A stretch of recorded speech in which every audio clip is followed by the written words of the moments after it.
வணக்கம், இது சத்யாவின் சமையல். இன்னைக்கு நம்ம என்ன ரெசிபி பார்க்க போறோம் அப்படின்னா, ஒரு சூப்பரான தஞ்சாவூர் ஸ்பெஷல் உரப்படை ரெசிபி. இது ஒவ்வொரு ஊர்லேயும் ஒவ்வொரு மாதிரி செய்வாங்க. பட் எங்கள் ஊரில் ரொம்ப ஃபேமஸுங்க. இதை எப்படி செய்கிறதுன்னு பார்க்கலாம். இது பார்க்கறதுக்கு முன்னாடி சத்யாவின் சமையல் பகுதியை சப்ஸ்கிரைப் பண்ணுங்கள். உடனடி அப்டேட்ஸ்க்கு பெல் பட்டனை ப்ரெஸ் பண்ணுங்கள். ஃபஸ்ட்டு இதுக்கு நான் மாவுக்கு ஊற போட்டுக்கிறேன். நான் ஒரு டம்ளர் அளவு எடுத்திருக்கேன். இந்த டம்ளரில் அரை டம்ளர் அளவு துவரம்பருப்பு, மீதி அரை டம்ளருக்கு கடலைப்பருப்பும் துவரம்பருப்பும் சம அளவு எடுத்துக்கிறோம். இது ரெண்டும் சேர்த்து ஒரு டம்ளர் அளவு வரணும். கடலைப்பருப்பு துவரம்பருப்பு ரெண்டும் சேர்த்து ஒரு டம்ளர் அளவு வரணும். இதை எடுத்துக்கலாம் ஃபஸ்ட்டு. அடுத்ததாக இதில் பாசிப்பருப்பும் உளுத்தம்பருப்பும் சேர்க்க போகிறேன். அது ரெண்டும் சேர்த்து அரை டம்ளருக்கு கம்மியாக வரணும். 1/4 டம்ளருக்கு அதிகமாகவும் அரை டம்ளருக்கு கம்மியாக வரணும். அதாவது ஒவ்வொரு கைப்பிடி அப்படின்ற மாதிரி அளவு வச்சுக்கலாம். அது மாதிரி எடுத்துக்கலாம். இதாங்க நம்ம எடுத்துக்கிற பருப்பு. இது தனியாக எடுத்து வச்சுக்கலாம். அடுத்து இதுக்கு அரிசி. இப்போ நம்ம மெயினாக துவரம்பருப்பு கடலைப்பருப்பு எடுத்துக்கிட்டது 1 டம்ளர், அதுக்கு 3 டம்ளர் அரிசி. இதை எடுத்துக்கிட்டு நம்ம தண்ணி ஊற்றி ஊற வைக்கலாம். ஒவ்வொருத்தங்களும் அரிசியோட ரேஷியோ ஒவ்வொரு மாதிரி போடுவாங்க. அதுக்கு 2 டம்ளர் அரிசி வேணாலும் போட்டுக்கலாம். இது நம்மளோட சாய்ஸ் தான். பட் எங்கள் அம்மா இது மாதிரி தான் ட்ரெடிஷ்னலாக செஞ்சிட்ருக்காங்க, அதனால் அது போடுறேன்.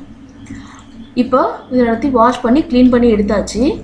இதோட சேர்த்து அரைக்கிறதுக்கு நான் என்ன எடுத்துக்கேன்னா, ஒரு 10 காஞ்ச மிளகா, அந்த 1 டம்ளர் பருப்புங்கிறதுக்கு 10 காஞ்ச மிளகா, சோம்பு, உப்பு இதான் சேர்த்து அரைக்க போகிறோம். இப்போது நான் அந்த அரிசியோட காஞ்ச மிளகாவை சேர்த்து அரைச்சி எடுத்து வச்சுருக்கேன். இதை நான் மிக்சியில் தான் அரைச்சிருக்கேன். ரொம்ப நைஸாக அரைக்கக்கூடாது, கொஞ்சம் குறப்பாக தான் அரைக்கணும். அடுத்ததாக பாருங்கள், இந்த அளவு குறப்பாக அரைக்கணும், நைஸாக அரைச்சிடக்கூடாது.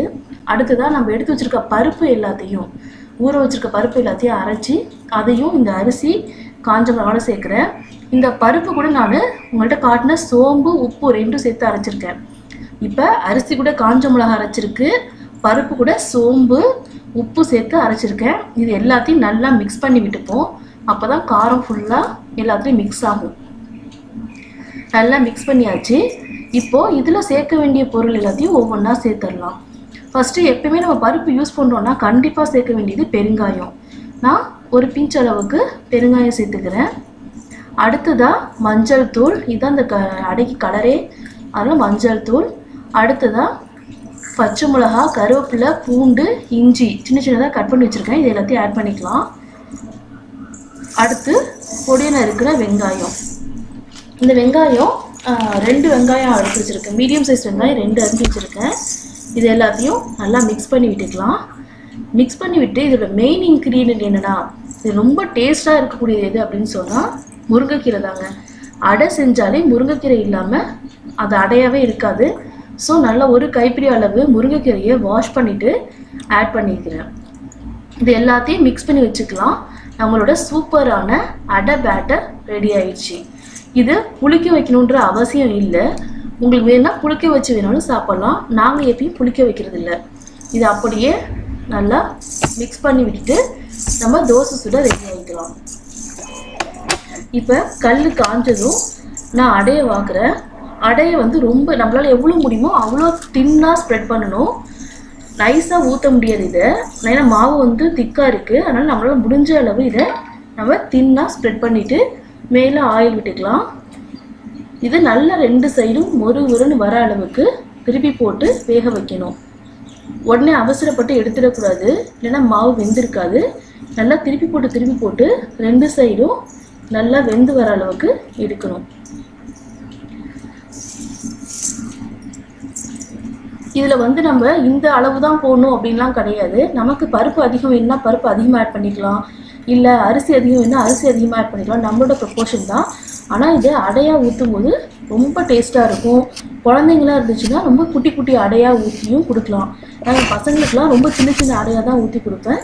ரொம்ப விரும்பி சாப்பிடுவாங்க, ரொம்ப டேஸ்ட்டாக இருக்கும். பொதுவாக அடை சுடும்போது நடுவில் ஒரு ஹோல் வச்சோம் அப்படின்னா அதில் ஆயில் விட்டால் நல்லா முறுமுறுன்னு வரும்னு சொல்லுவாங்க. நீங்கள் அது மாதிரி வேணாலும் ட்ரை பண்ணிக்கலாம்.